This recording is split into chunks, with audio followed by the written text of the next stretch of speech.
Good morning, good afternoon, good evening. Welcome to another installment of Flyera Gonna Flyer. We got a good one for you this week. We're going to be talking about a couple things. Once again, the week review. John Tortorella's snippy interview at the end of the Bruins game this week. The little bit of trade talk, rumor, give some talk about what things we hope to see and not see as the deadline becomes closer. We're going to be talking about the goaltending carousel. What should the Flyers do next with their three-headed monster? And finally, sprinkle in a couple predictions to end the week. Sit back, relax, have a cup of Joe, and tune in because it's another episode of Flyer Gonna Flyer.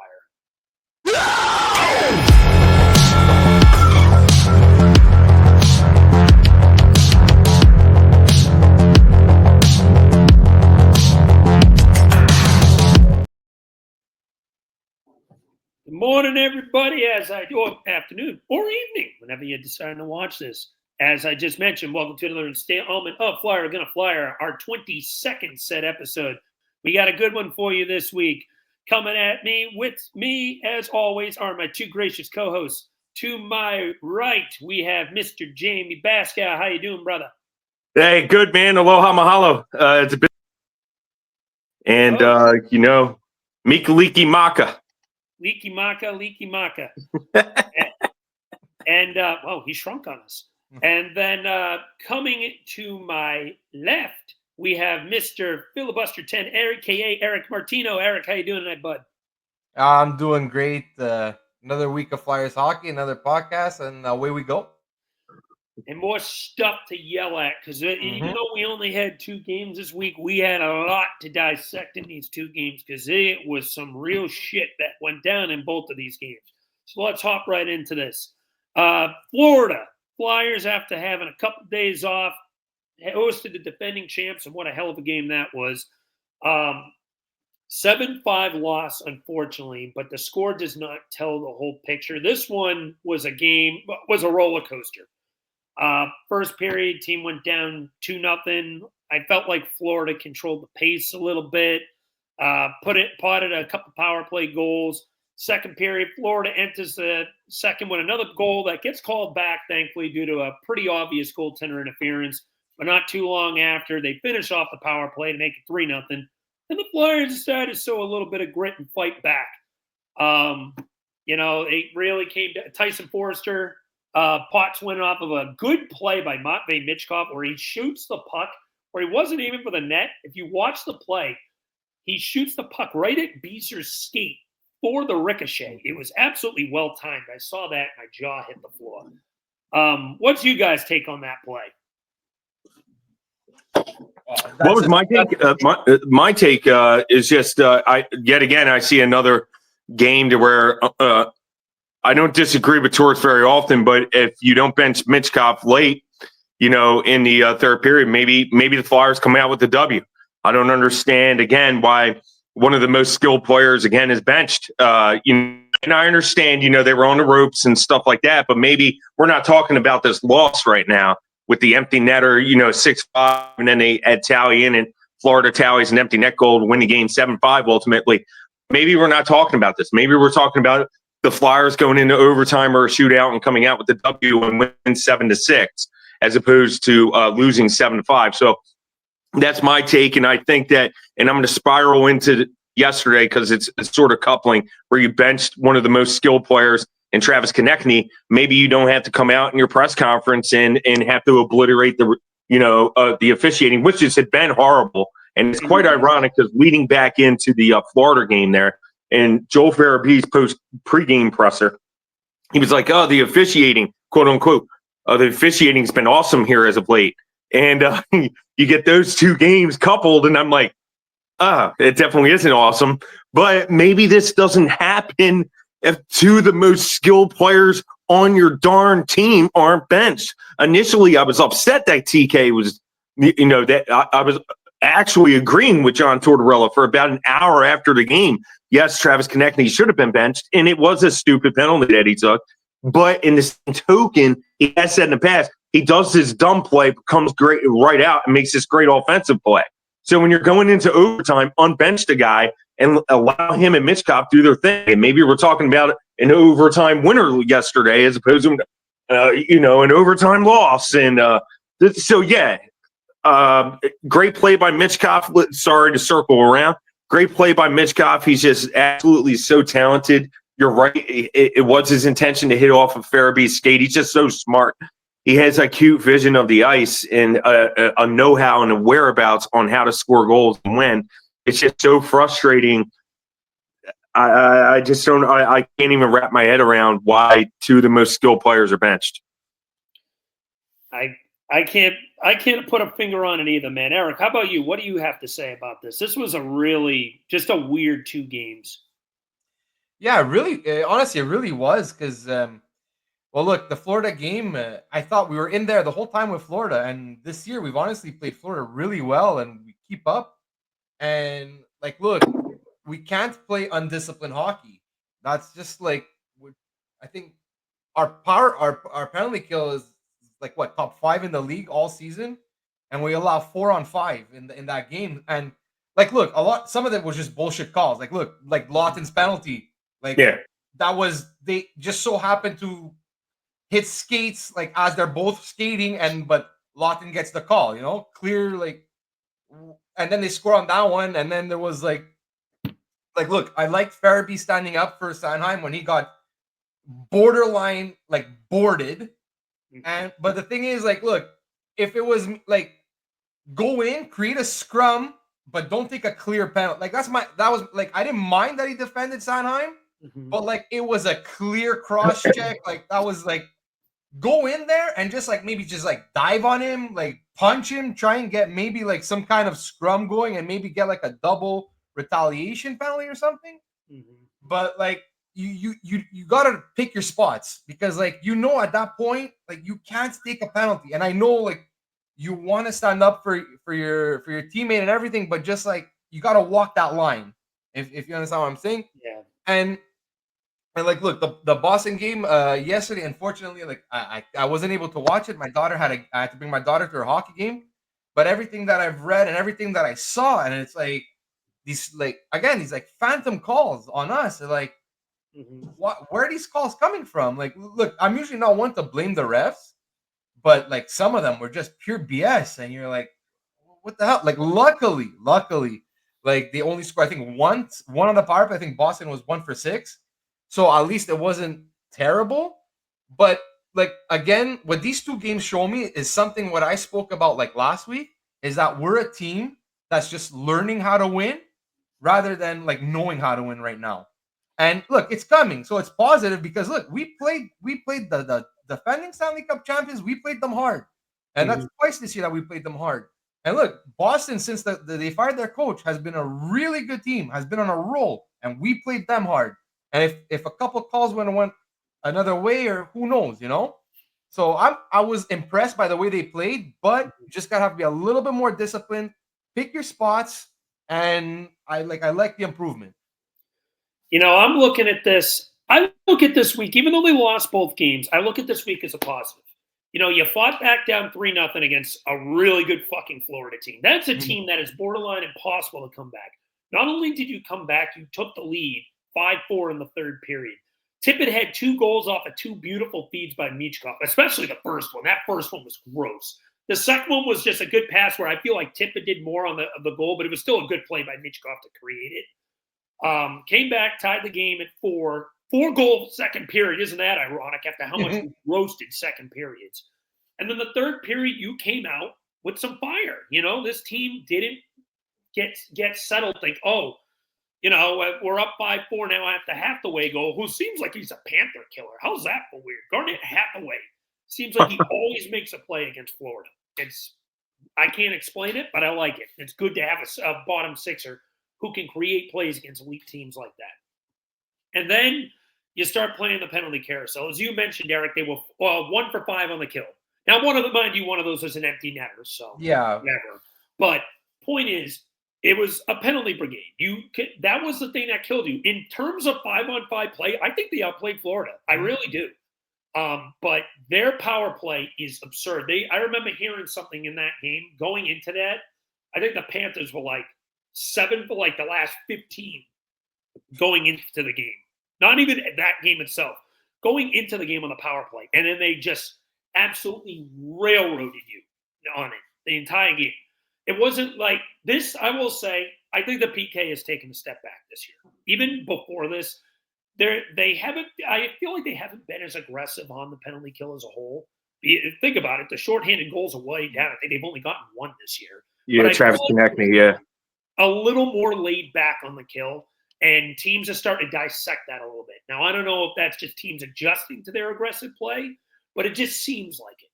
Now, in terms of the game itself, Joel Farabee, a play he made on Sam Bennett on what I thought was a board on Sanheim.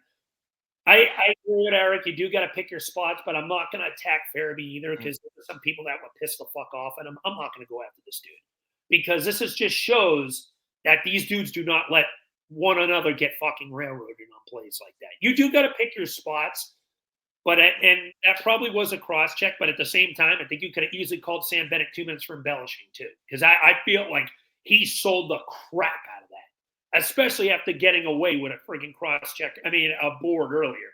And there was another play I felt like Sam Bennett got away in the first period. He made, I think, a slash on Konechny as well. Elbow. That was built up. And you look at the officiating that game. I haven't been one to attack the officiating this year. In terms of Flyers games, I haven't had that one game that I've been able to go after. This week, I can go after both of them because I think they were crap in both games. The Bruins game, I think, was even worse if you come at it. Yeah, I would.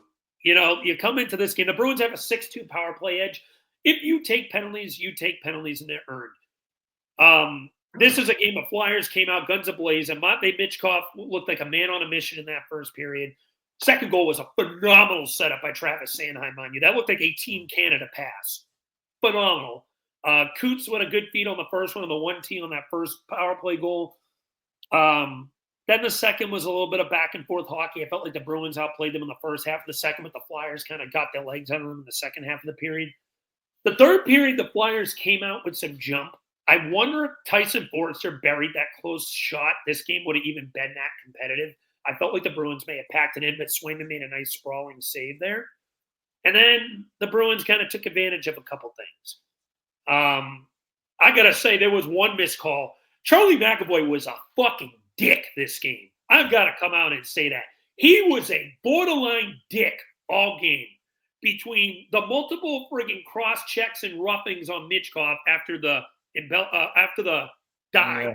I don't know if that was a dive or not. I felt like he got slashed in the knee, but whatever. Either way, you cross-checked and roughed him after the fact. 3 times. He did get another penalty, but Tippett joined. 3 times. He hit him 3 times. Yeah. And then this one doesn't get talked about enough. There was a pass behind the boards where he fucking levels Farabee. Before Farabee's about a foot away from the puck. He's skating towards it, and McAvoy just threw his whole body at Farabee. And about 15 seconds later, the puck goes the other end and ends up in the Bruins' net. But that was a missed interference. I can't believe that wasn't called. And then you had the Lorelei fucking dive on that Hathaway did.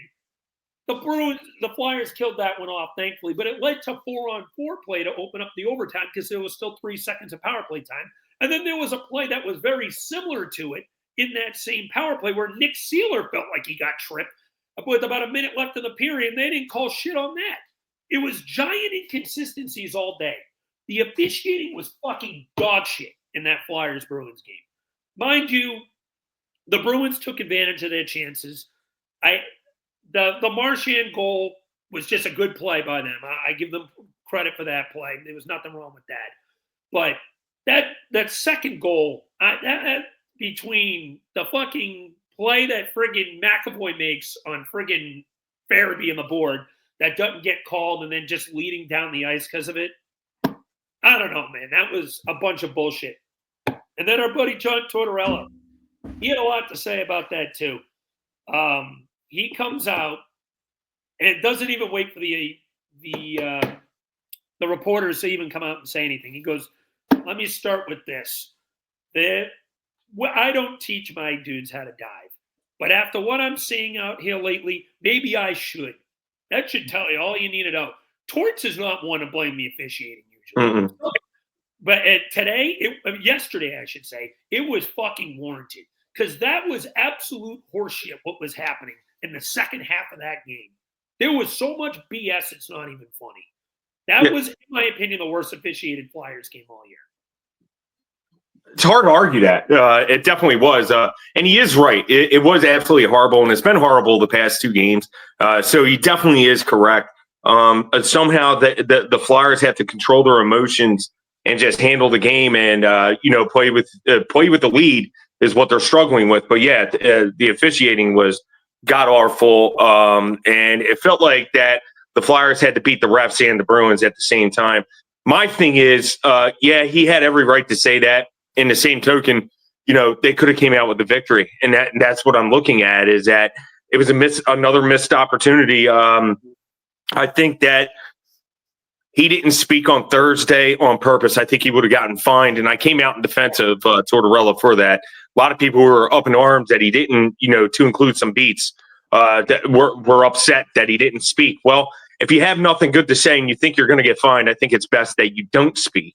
It's not like he wants to lose $50,000 to $100,000, out the window, So put Brad Shaw in there who could handle himself much better, because he was infuriated after that Florida game, not necessarily at his team, and he even said that he wasn't really mad at Joel Farabee for the penalty that he took that ultimately cost the team. It was like that he embellished, the cross check and fell over and made it into a drama that didn't need to be, and it was barely a cross check at all. He just tapped him on the back, really. So, he had every right to come out, yesterday. In the same token, I think he could have had a different song and dance. If you don't bench one of your most skilled players, one of your best players on the team, arguably the best player because he has the most points on the team right now, Mitchkov is, right behind him. Why the hell was he sitting on the bench? Like that's mind-boggling. We could be talking about a different way right now if he wasn't benched. Then last night I got even more pissed off because I'm watching the Penguins-Leafs game and here the broadcasters there are like, "Oh, you see that penalty? That's the same penalty that John Tortorella thinks isn't a penalty." What? Did you even watch the game? Did they even watch the game? Did they watch the play that was a dive? Did they watch the other play that it clearly was a dive? He wasn't even touched. I mean, what are they watching? So that honestly, I almost threw my phone across the room when I heard it because it really disappointed. I don't even know who was commentating the Penguins-Leafs game. It was both of them. Whoever was commentating that Penguins-Leafs game, I'm watching it on my screen on NHL Network. I got the game. It was 2-2 at the time in the second period. And they made that stupid comment of a trip that was clearly a trip where unfortunately, obviously the Penguins player didn't, want to trip the player. He stepped on his stick, still stepped on his stick. It's going to be a tripping call. As you remove your stick from the skate, the guy goes forward. That's a tripping call all the way. You know what I mean? It's just one of those unfortunate penalties. That was a penalty. But I'm trying to figure out what game they're watching. So, I just got more pissed off. So I'm a little both ways. I'm a little honestly, I don't disagree or get upset with Torts very often. In this case, I am. And I am also upset about the officiating. I just find it quite ironic that Joel Farabee, again, circling back to what I previously said, in that previous conversation, how he said the officiating has been awesome here as of late in his pregame presser to Florida, and then couple that with a bad officiated game against Florida, and like you said, Alex, the worst officiated game yesterday. I find it quite ironic, but in the same token, I feel bad for Alexei Kolosov because I think he deserved a better fate. I mean, he was making bell save after bell save, point blank saves. The guy was just on fire yesterday, and that's who I feel really, really bad for because I think he deserved a better fate. Can I say something as the director? I think Travis Konechny was out because I think he got hurt. He got cleared. He was cleared. He was cleared by a concussion spotter. No, but I thought he got hurt. He did originally. They took him into the dark room, and he got cleared late in the third period. He was available to be played. Okay. Torts simply said in his interview he was undisciplined. Yeah. And about Torts in that thing, he said he never speaks bad about the refs. And he couldn't help it here. So that has to say something. That tells you right there what you need to know. I think it was, it was twofold here. I think he's sticking up for his team and saying, "Listen, I got you guys." Like he could obliterate the team in terms of taking undisciplined penalties or trying to be more disciplined. But he's like, listen, I got to stick up for my team here. He's hoping for a win today against Utah. I think that's what it was. I don't think he wants to lose a room. And, I got to say, I agree with you, Jamey. I don't think his coaching ideas towards the end of that third were that good. You should be playing connected. He's been outcoached. He's been outcoached the past few games. And then he made a bad penalty in the third. That one was a penalty, mind you. That was a penalty, what he did there. But at the same time, you know what Travis Konechny is. He plays on the edge. He's your version of Brad Marchand. You have to take the good with the bad there. Yep. If he's going to take a penalty here and there, but he's going to be a borderline 90-point guy this year, accept it. It happens, Yeah. Yep. I understand. Agreed. If he comes out and two-hand chops someone in the head like he's Evgeny Malkin, and that's one thing. But he's freaking he took a penalty. It's a bad one. They happen. I understand you're frustrated about that, but you need to put your best guys in the ice. I don't want to see Noah Cates and Garnett Hathaway on the ice in 4-on-4 overtime. No disrespect to him or Ryan Paley. No disrespect to those guys. But Travis Konechny, Matvei Michkov, Sean Couturier, who, mind you, has earned my props because he has been so much better in the spurt this season, at the beginning of this year, towards the end of last year. Coots has earned some respect in my eyes to be out there in those type of situations. Owen Tippett, those are the guys that should be out there. I don't want to see the bottom sixers. No disrespect to them, but they should be out there. Anything to add, Eric? No, well, concerning towards his decisions, honestly, in the Panthers game, pulling Fedotov after the first, personally, I wouldn't have done that because I didn't think okay, maybe the second one was a little bit soft, but even at that, I think you got to give the guy the opportunity to come back and fight in the second period. Because look, at the end of the day, the Florida ended up scoring a third goal at the beginning of the second anyway. And it's not that, and I didn't think Kolosov played terrible in the second and the third, but I would have just given Fedotov the chance to fight, find his game. Because he also made a couple pretty decent saves in that first period. So that one was a little confusing to me. And look, regarding TK and yeah, he was clear. I'll play a little bit of devil's advocate because sometimes I think Torts will give an excuse that he really doesn't believe, saying, "Oh, it was because of it." Maybe he saw something in TK that he wasn't looking right or he wasn't feeling right. I just want to, he's look, a little bit like I find with the Couturier scratching last year. When he scratched him for 2 games, they're like, oh, everyone's like, oh, how do you scratch your captain, this and that? Yeah. And then you find out at the end of the year, he was fighting through a number of injuries. So I honestly, scratching your best player at the end of the game, yeah, it makes no sense. But I just want to put it out there that, look, maybe he saw something in TK that he just didn't look right, even though he was cleared. Because look, I've had concussions before, and I could look fine. I could be clear. The doctor's like, no, you're fine. But then I still feeling a little iffy at times, So I just want to play devil's advocate there just a little bit, just to say maybe he might have seen something. That's fair. But I just don't. If that's the case, if that was the case, I wish Torts would have came out and said that. That's the only thing that my counter argument to that would be. Just say he got cleared, but we wanted to keep him out precautionary wise. So that would have made more sense. I'd have been all right, I get that. You don't want to risk your better player you have an 82-game marathon here. You don't want to send him out for a sprint over a marathon.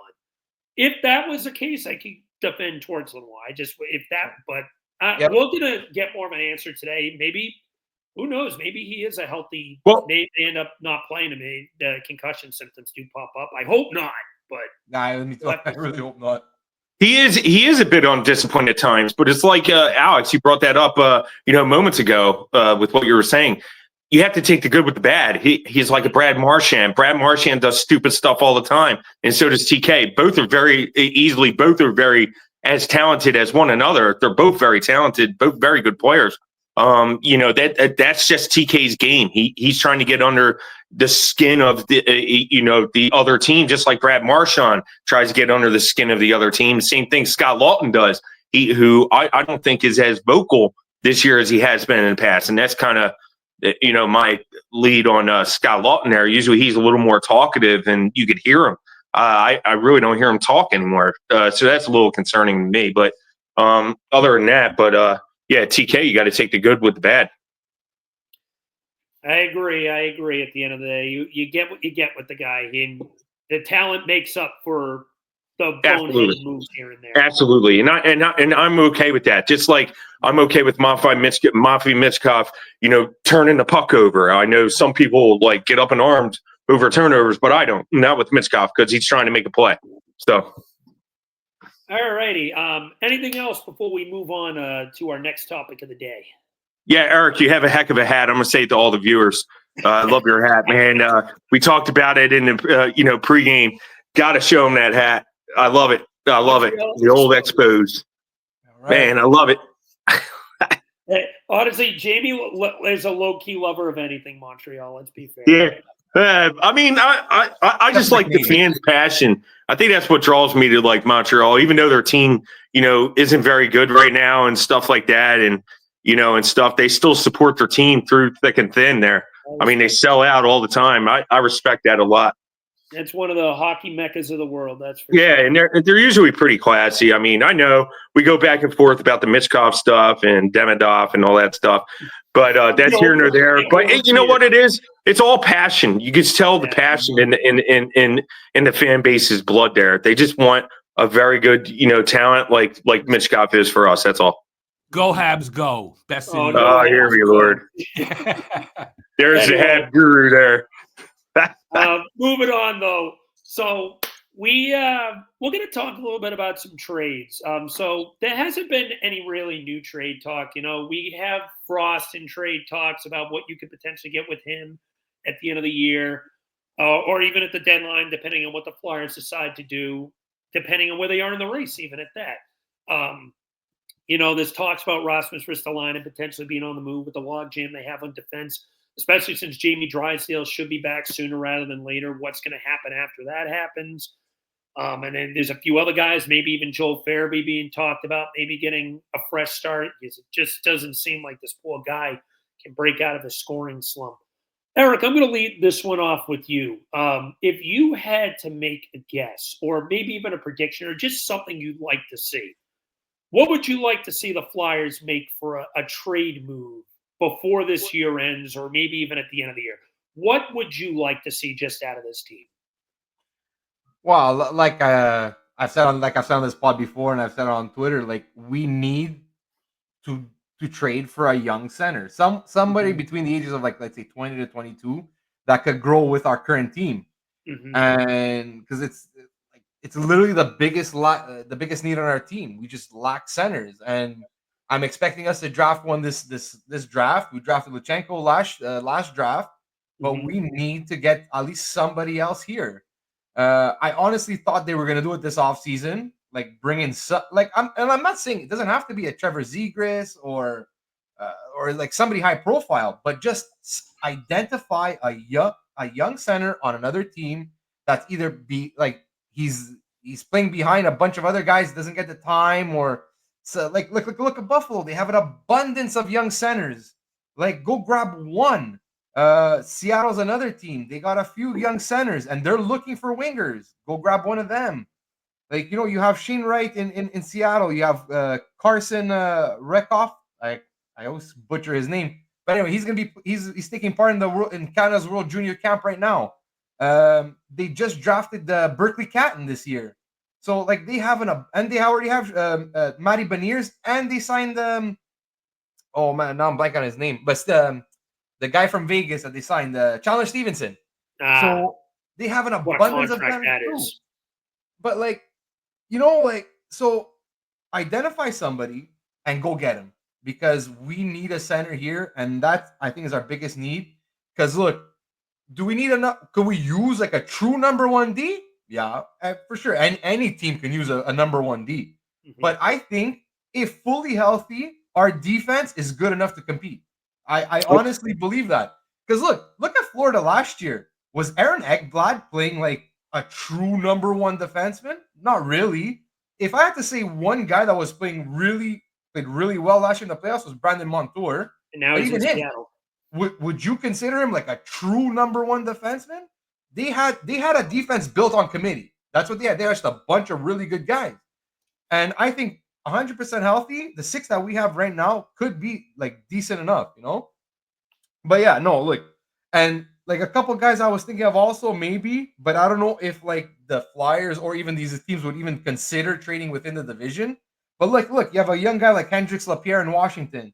You have Dawson Mercer in New Jersey. Like these guys, they're there and they're just extras on their team. Isn't right Mercer now. a winger? He was drafted as a center but winger. He's He's playing both. he's playing wing right now. Okay. Mhm. But like these are the guys. Like, look, you look at some lineups and you're like, but isn't this guy a center? Why is he playing on the wing? Because they have 3 centers That makes sense. that are playing ahead of you. So Yeah. I think that's it. Identify that young center and go get him. We have the assets to do it. Go get him. That was kind of like my rant on the Marty Natchez thing last year. He plays on the wing, but he was drafted as a center. And I screamed for the Flyers to go after him, and unfortunately that didn't happen. And he only leads the league in points right now, just like we all predicted. Holy crap, did that come out of nowhere? Yeah. But go ahead, Jamey, you next. So if they don't address this by the trade deadline, because I absolutely agree with you, Eric. I think you hit the nail on the head there. The Flyers are definitely in need of a center, top 6, or definitely a third line center that on a consistent basis. One guy I look at, if they're going to make a move by the deadline, I think Ottawa's ready to wheel and deal, and I think Shane Pinto is that guy. They would lose Pinto and Claude Giroux because Claude Giroux is a free agent at the end of the year. Will he re-up with Ottawa? It's a question mark. If the Flyers want to hold off until, after the trade deadline, until the offseason, there is a center that I was always inclined on that I loved, Matt Duchene. He's a free agent at the end of the year. He's having a killer year with the Dallas Stars. I don't think they're ready to move him, obviously, because Dallas knows they're a cup contending team. So I don't think they'll be ready by the trade deadline if Duchene doesn't re-up with them to move him because they're a cup contender. I think they know that their window here is now, or, with possibly losing Duchene, it could be could be a few years until they recoup that. But he's a guy that I find very intriguing. I actually wanted him, but just the Flyers didn't have the cap space to make it happen when he was a free agent. And initially, I think a few years ago when the Flyers signed Kevin Hayes, Matt Duchene was my guy. But, I talked with Anthony DeMarco at the time. They just didn't have enough cap space. So sort of had to settle with Kevin Hayes is what finally agreed upon. But Matt Duchene is definitely an intriguing player. But, the thing about Frost, like you talk about Frost, I just want to make this clear to everybody. Frost has lost, his value in the trade. So what I mean is that they're going to get a project center for a project center. It's unrealistic to say, hey, let's trade Shane Pinto straight off from Morgan Frost. No, they don't value – teams around the league don't value Shane Pinto the way they do with Morgan Frost. It's just different. So the Flyers would have to come in with some sweeteners, a sweetener being a first-round pick. I still don't think that'd be enough to get it done. I think that they would want a top-profile, prospect, somebody who hasn't entered the NHL yet, a young, blooming prospect, possibly – if you're going to move for Pinot, maybe I'm not saying that they would want this player, but Denver Barkey or like an Oliver Bonk, somebody who the Flyers like really, really think highly of, within their organization. Those are 2, players there. I would try to refrain from moving Denver Barkey. I think he's a young Danny Briere and blooming there. I just see the same tendencies I see with Barkey as I did with Danny Briere. So I would hold on to him as much as possible. But that's who you're going to get. So you're going to get like a Peyton Krebs, who's a project player. Eric alluded to Buffalo having tons of centers. Peyton Krebs. I still don't think Morgan Frost, you could get Dylan Cousins. I don't think that's enough to get Dylan Cousins with Frost. You're looking at a Trevor Zegras, who's now on crutches, who got hurt the other day. So he's possibly out anywhere from 2 to 3 months. So that might maybe when he's healthy, in 3 months, maybe the Flyers bite and say, you know what? Okay, we'll take him. And hopefully he gets healthy and then comes back strong. Maybe they would definitely trade Frost for Zegras. But those are the type where I'm getting at. Those are the type players that you would get 1-for-1 with Frost. You make some good points there, Jamey. I think it's pretty obvious the Flyers are going to be trading Frost anytime soon. If they are going to move him, they're going to have to build up his value, have him get on a little bit of a run. He's had back-to-back seasons in the 40-ish plus range. He's going to have to break that, I think, this year in order to sniff value for him.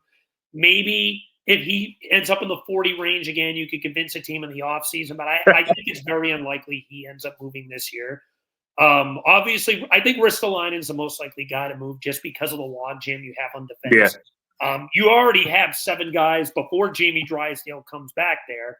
Yeah. It leaves you a question mark. What happens? Is Zamula going to go down? Do they end up carrying 8 defensemen? Do they end up trading someone before that ends up happening? Who knows? I will storm the Farg if Emil Adrane ends up getting pushed. I will come out with fucking pitchforks saying down with Jonesy, down with Briere, down with Torts. All the way from Massachusetts, baby. We're going to have fucking problems if that happens. Because this kid has been fantastic since he got brought up. He deserves to stay here full time. And then obviously we mentioned Joel Farabee. I don't know what his long-term future looks like here. He's been playing better of late. He really has. The last 2 weeks, I have seen good improvements in the way his game is played, but he just can't seem like he can bury one. He had a chance yesterday in that Boston game to put the game to bed on that breakaway, and he got stoned by Swayman. So he needs one to really get him going. I feel for the kid. I like Beezer so much because he loves the area. He loves being here. He loves being a Flyer. You always see him hanging out here in the summer. He's a great dude. I fucking love Joel Farabee. So I've said it a million times. It pains me for this. But it makes you wonder if a divorce is potentially in the future between the two teams, between the player and the team, just because he just can't unlock what he had in that age 20 season when the year before Claude Drew was going to pass the baton over to him, where he had a 20-goal season in that shortened year, 2021-22, whatever year it was, 2021, when he put up 20 goals in 56 games. He was phenomenal. He was, in my opinion, the Flyers MVP that year. But it's not just that, too. When you look at – they need centers. I think we all agree with that. That is a definitive need within the team. I've mentioned Dylan Cousins a few times. Marco Rossi is another name, but I don't know if Minnesota wants to trade him. It's just a weird thing there because they seem like they don't speak as highly of him. Man, he's so damn good. I think he just hit, 26 and 25 yesterday, I think. Is that what it was or something in that nature? He had a 3-point night the other night. Rossi, they don't talk Man, he's so damn good. An Eriksson Ek or a Kaprizov or a Faber or whatever that they have for their young studs. I don't understand why they don't. He should be on that same value point. It's just bizarre. I got another name that I did a little bit of research into. This is a young player that just based off of a potential logjam him. This would be another in-division trade if possible. I wonder where Cole Sillinger fits with the Columbus Blue Jackets. You have Sean Monahan locked up long-term. He's not going anywhere. And he's going to want to stay just in the memory of Johnny Hockey, God rest his soul. You drafted Adam Fantilli. You know you brought him to be a top 6 center, a future number 1 center. Cole Sillinger's kind of stuck on that third line, at least for a good chunk of his time. Maybe eventually moving back up to the 2C over a guy like Monahan. When Monahan starts to fade a little bit, Monahan signed a 5-year extension, though. So it kind of makes me think maybe there's a logjam there. Sillinger's only 21 years old. He came off of a 32-point year last year. He's already got 18 points this year. That kid's flourishing. I wonder if you could potentially, and they currently have him suited more on their third line than their second. I wonder if you can maybe not, because the Flyers and Blue Jackets are historical trade partners. They've done it plenty of times. The Jeff Carter trade, the Scott Hartnell trade, the Ivan Provorov trade.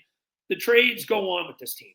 That's the one team in division I feel like that they can make business with. Even after the fact that they didn't want to trade Jiricek there, I think they value Jiricek differently than Sillinger, which is probably why they didn't want to send him in division. There's another guy Minnesota fucking course has. It's going to be a stud. I wonder where Cole Sillinger fits in this. I like Cole Sillinger's game. I think he's a very underrated blooming playmaker, which is something the Flyers could use. He's already got 14 apples this year. Maybe a guy like him could fit in your top 6. I wonder about Columbus is still clearly not there yet, even though they look like they have improved this year. And, I've even said it'd be cool to see a team like that make a rush. But I wonder where they could potentially end up with this. I think Columbus definitely, at the end of the day, is a team you have to watch about potentially making a trade like this. Just because a Sillinger, just based off of what's the word I'm looking for? Just based off of pecking order they have there. Does he fit in that team's top 6 long term when you already have Monahan and Fantilli locked up? I know I sound like a broken record, but he could be what the Flyers could be looking at. And as you mentioned, Eric, a Shane Wright could fit too. Well, actually, quickly, just talking about Columbus. Yeah, no, you're absolutely right. Because you have Cole Sillinger in the 3 spot.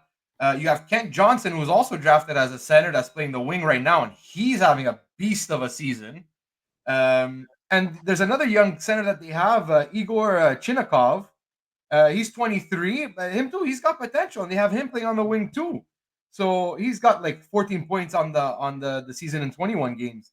So but that's exactly what I'm saying is the Flyers have to identify these teams like Columbus, like Seattle, like Buffalo, even Ottawa, that have an abundance of young centers that we can maybe pluck something from.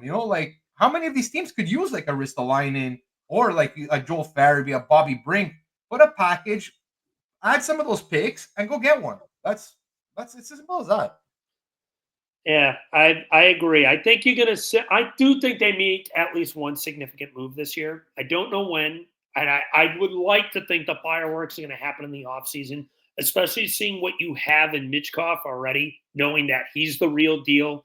You have an abundance of really good wingers. Now they know we got to make the move for the center. We got to make sure this kid's got something down the middle to work with. But it's going to be interesting to see where things land from here. But anyway, anything to add on before we move on? No, I think that's probably pretty much it. All right, so Flyers goaltending. This has been an interesting topic. I got in a few conversations with some people over the last few weeks about what could potentially happen next. Their goaltending situation is very interesting right now. Samuel Ersson is not back yet, but he's still deemed as day-to-day. I don't think he'll be back today. Most likely Fedotov's going to start. But sometime later this week, you could have it. And the Flyers right now have 3 goalies that have all played respectable enough that where they feel like they deserve to be in the NHL right now. Kolosov had a rough game against the Panthers. Torts gives him another shot against the Bruins after where he came in relief in the Panthers. I thought he was fabulous yesterday. I don't think – that third goal maybe he could have saved. I felt like he opened up his 5-hole a little bit too much. But other than that, he made Jamey mentioned earlier, who looks like we lost, has made about 4 or 5 A-tier saves. 2 of them in the first period alone. He had another one right before allowing his first goal on a Bruins power play. He was fantastic yesterday, I thought. So what do you do here? Do you run 3 goalies short term? Do you run it a little bit longer? Do you send Kolosov and maybe convince him back to the AHL? Eric, I'm going to let you start this one off. What would you do with the Flyers goaltending over the next few weeks when Ersson's back? How do you handle this? Well, that's it. That's the big question is when is Ersson coming back, right? Because he sounded like he was supposed to come back, was it for Saturday? Thursday's game, I think it was. Anyway, he was supposed to come back this week, and then all of a sudden, now he's back day to day. So look, let's get Ersson healthy first. But if Ersson is healthy, I think you gotta carry 3 goalies. Yep. But then you start. It starts becoming an issue when then if everybody else is healthy, then you gotta send somebody. Somebody has to go down, right? And like you said earlier in the show, I don't think they're gonna send Andre down because that would be just dumb. I've always said, and I've said this before, waive Nick Delorier. You could just waive him and have him just hang around the team. And if you do need him, you call him up, I guess. And anyway, but look, at the end of the day, if you're gonna have to send somebody down, I think send Kolosov down because at the end of the day, if Ersson is healthy, Ersson's your starter. Erston's getting the majority of the starts. Personally, so I'd rather have Kolosov starting more games because he's obviously between him and Fedotov. Kolosov is your higher pedigree player, right? So you want to have him play the most. So I would send him down to Lehigh Valley, have a conversation with him, and be like, listen, look at what's happening right now. Erston can't stay healthy. So even if you go back to Allentown, you'll probably be back up in a couple weeks or something. So, and look, if he decides, like, how can he see what's going on right now and be like, oh, well, if you send me down, I'm going home? Personally, if that was me, I'd be like, okay, buddy, go home. Take your ball and go home. Like this is your one opportunity. Because at the end of the day, look, next year we have Carson Bjornsson that's coming in. He's done with juniors. So he's going to be there. So, and you still have Fedotov for another year. So this is his shot. Like, stay, play lights out, develop your game first. Because look, he still needs a bit of developing. Yeah. So develop your game a little better in Lehigh Valley. Come back next year. And if the Flyers see that, look, wow, this kid is really the real deal.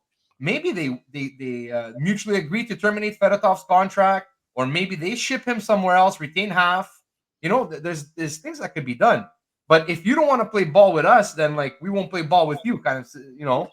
So I think that would be the best thing. You have to send Kolosov down, at least just to like, because look, Fedotov, just have him be the backup because you're not developing Fedotov. He is what he is at this point. So you're better off developing Kolosov and yeah, send him down. I have to agree. I think I don't think it's going to take much convincing to get Kolosov to go down at this point. He's gotten a taste of NHL hockey. He's been with the team now, and I think he will even recognize the way he is played and the way the game has been played, that he's getting limited starts here, especially when Erston's back up.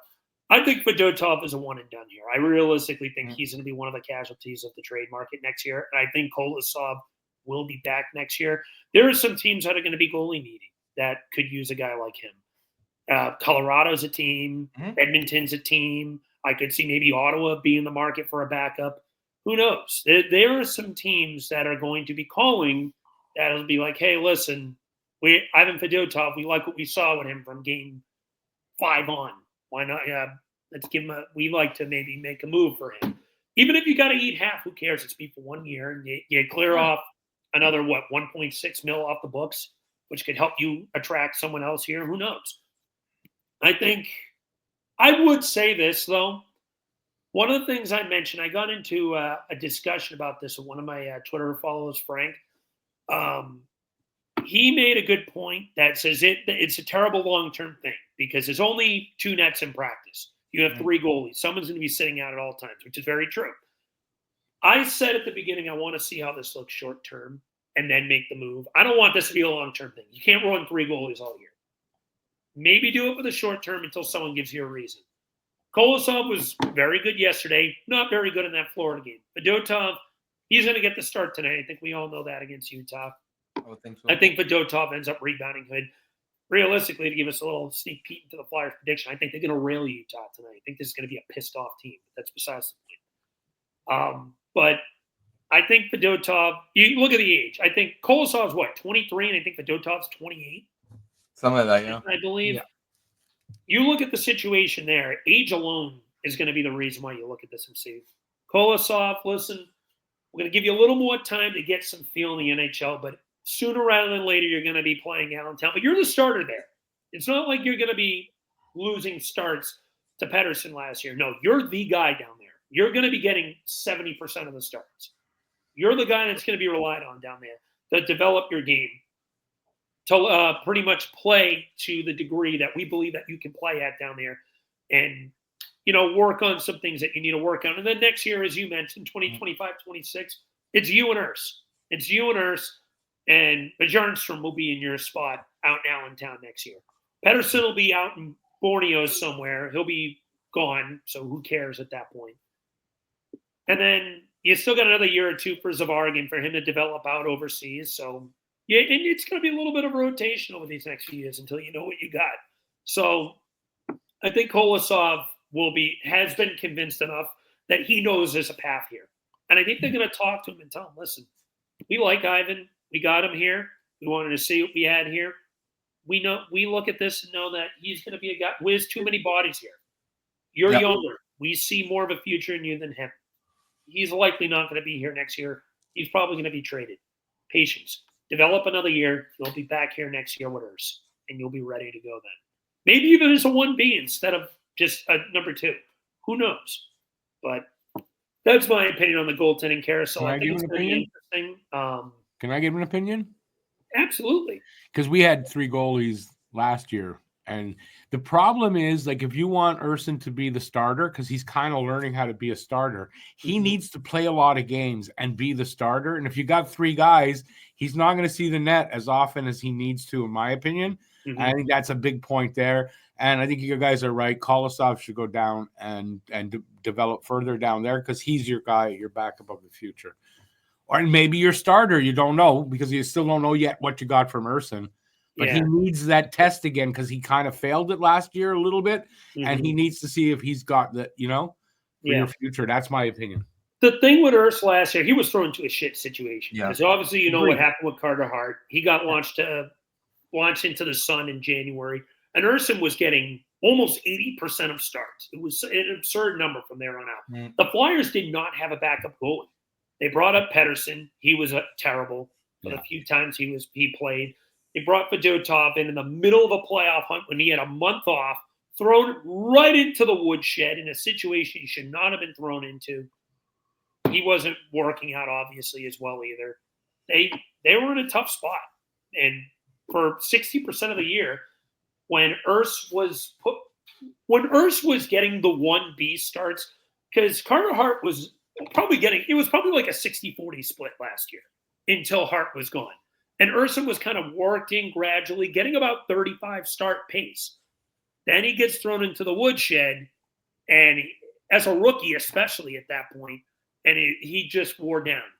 This year, I think he's a lot more mentally prepared, and I think he'll be a lot more physically prepared too. The thing is, he's got to stay healthy. You need him to come out and play more. But you also don't want to re-aggravate that fucking nagging groin injury that's been bothering him all year. Eric, do you have anything else to add? No, well, that's it. Like, look, like I was saying, with Urson, when we see it, when he's rested, when he's playing like actual number 1 goalie games, not like playing 10 in a row or 12 in a row, like he's been solid. He's been good. And look, he's right now he's our number 1, and Kolosov looks like he could be our 2 of the future. And like you said, Fedotov, I don't see him here next year, maybe. And like, look, you brought up a good point. Maybe even this trade deadline, he might even be moved this trade deadline if the Flyers would retain half. Like, I'm sure a team like Colorado would take a chance because like they have nothing right now going for them in net. Yeah. And look, they had to make a trade for Scott Wedgwood. Like, is Scott Wedgwood your answer? Like, and like, look, the Flyers have some cap space right now. Yeah. And if they really wanted to, they could go into LTIR. So they could even take on a bad contract, like take on Gorgiev for the rest of the year. And maybe possibly there's a bigger trade to be made with Colorado. Who knows, So I'm about to throw a wrench in all this because we got a little bit of Flyers breaking news right now. Mr. Jamey Baskow, our own, has just reported both Samuel Urson and Jamie Drysdale have been activated from IR. Both should be playing tonight. Things just got a little more interesting now. I didn't expect to hear this announcement mid-show, but here we are. We need a breaking news horn, honestly. We got to implement that for the future. I'll work on that for future episodes. I love screaming about breaking news. I'm going to implement that. But anyway, besides the point. So with that being said, sounds like I think Urs is going to play tonight. So I feel like this decision now with our goaltending carousel is going to come sooner rather than later. And with Jamie Drysdale off of IR, I think we're going to get our answers on defense as we talked about in the trade talk. This is going to get interesting quick. I think by this time next week, we're going to have a lot more definitive answers with things. But anyway, just wanted to throw that little breaking news out there. That was a little important. But let's move on. We got our final segment of the show, predictions. Flyers got 4 games between now and next Saturday. They got a hell of a run after getting 4 straight days off. They're playing 7 of 11 days, which is crazy to me. But whatever. That's the NHL schedule for you. Mm-hmm. So the tournament in February. It makes sense with the thing that with the stoppage in February, but I still hate it. But anyway, Flyers got 4 games this week. Home game tonight, as we record this on Sunday morning. Home game tonight against the Utah Hockey Club, which, in my opinion, I'm still fighting for. It should have been known as the Utah Sky Bisons. I would have loved that name, and I'm still fighting for it. A road game at Columbus. First time I'm going to see them all year. I'm looking forward to that one. That's actually going to be – I feel like whenever the Flyers and Blue Jackets play, this game's getting a little frisky. It's an underrated rival for the Flyers, in my opinion. Then they're back home against the Red Wings. First game against them all year. The eyes are scam, we get to see. That has failed miserably. And then to wrap things up, another Saturday matinee game, this time against the Minnesota Wild in Minnesota. Floor is yours, Mr. Martino. Give me our predictions. Well, okay, let's see. Utah. They're pretty much in the same boat as we are, but like they have a few more injuries, and they've been on the decline a little bit. So I think we could beat. That's a winnable game. And like you said, I think they're gonna come out. I think they're really pissed off about these last 2 games. So I would really love to see them come out like on fire with like a purpose and really dominate that game. So I'm thinking a win there. Columbus is a surprisingly pretty good this year. For their standards. Sorry? For their standards. Yeah. Yeah, I was expecting bottom 5 team, but like, you know, they're a little better. So look, winnable game too, but I think it's going to be competitive because, like you said, all those games with Columbus for whatever reason are super competitive. Even when they were pretty bad the last couple of years, there were still some pretty competitive games. So, but I'm going to say possibly, let's see, a loss in overtime to Columbus. I feel it's going to happen. Detroit, I think Detroit's just terrible. So I think Detroit's going to be a win, and Minnesota is going to be a rough one because them too, they're a hard physical team. That's going to be a war basically against Minnesota. We'll get to see Marco Rossi live, so who knows? You know, like future Flyer Marco Rossi. Yeah, future Flyer Marco Rossi for whatever reason he's available. So I think that'll be a tough game, but I think we lose that one. So what's that? Like 2-1-1. Let's say 2-1-1. All right. I honestly, that's not a bad one. I think they come out and absolutely obliterate Utah tonight. This is, as I mentioned, a team that's coming into this game pissed the fuck off. They lost a heartbreaker yesterday to the Bruins. They lost a heartbreaker on Thursday against Florida. 2 games that they could have ended up with 4 points. They only got 1. They're going to get 2 tonight. I think the Flyers come out and win this game 5-1. They're going to come out with a big first and jump out 3-0 early. And then the second will kind of be a little more back and forth, but it would be too big of a lead for a team like Utah to overcome. Columbus. I hate to agree with you, but I have to agree with you. I feel like whenever we play Columbus, they always play us tough. I'm going to say regulation loss, actually, for that game. I think we lose that game 4-3. It's going to be a weird game, but Columbus just seems like they always play us tough and have our number. Even though we played pretty good against them last year, I don't know what it is with Blue Jackets. They always give us some trouble. Detroit, I agree. They're terrible. The Yzer scam has gone to shit. They're in that Ottawa Buffalo territory for me right now. I honestly think they're worse off than Ottawa and Buffalo. I do too. I honestly think they're the worst team in the Eastern Conference, if you ask me. I think they're going to end up a bottom 5 team this year. They are bad. I think everyone in the East is better than them right now. I have Detroit, us beating Detroit 4-2 in that game. And then the Wild. The Wild. That game last time we played them was so friggin' weird. We ended up going into a shootout with them, very similar to that Florida game. We won 7-5, I think it was. Vittoria got a hat trick, and we had 6 shots after the first 2 periods and put up 3 goals in that span. It was just a bizarre game all around. I'm going to say they will lose that one in overtime 5-4. I think that's going to be a high-scoring game.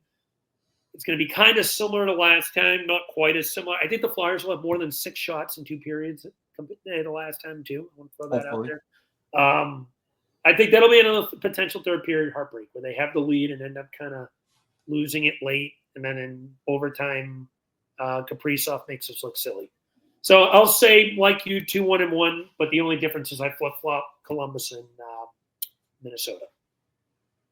But, anything to add before we wrap things up for the week? Just looking for we can't let the refs get on our heads.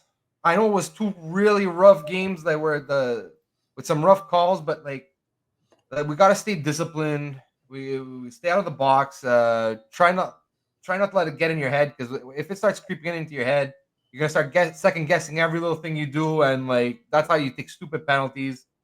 So let's just play some disciplined hockey this week, and let's put these 2 past games behind us.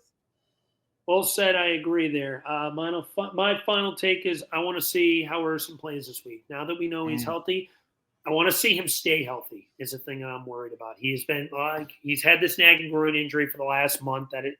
He came back once before, got hurt, came back again. Hopefully that's it. He's good now. But we'll see. And I'm going to piggyback off you a little bit too.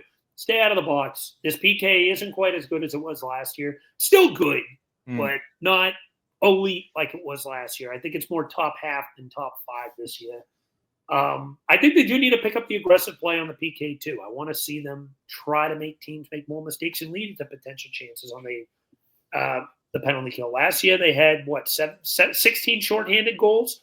This year they're on pace for 4. So that's got to change. They got to play a little more similar to the style that they were last year on the aggressive end of the penalty kill. And Urson, give me a good game tonight against Ottawa. I hope to see it. But that'll be it. Thank you all for tuning in. Another great installment in our 22nd episode of Flyer Gonna Flyera. Tune in next week. We should get some answers. We already got some answers, but a lot more answers to some of our questions that we had this week, especially with the goaltending carousel. Who knows? Kolosov might be down in the minors next week. Maybe a trade's made. Maybe someone stands out. We have more stuff to talk about. Maybe we're still pissed the fuck off at the refs. Who knows? Maybe. But hopefully we have another positive week. I know the person above me always hates the ref, so I don't blame him. But with that being said, thank you all for tuning in for another installment of Flyer Gonna Flyer. Eric, thank you for tuning in. Jamey, thank you for the time we did have tuning in. And a little special guest appearance from Mr. Rick. Thank you for tuning in as well. Appreciate you all for joining in another episode. Take care. Peace out. And once again, let's go Flyers.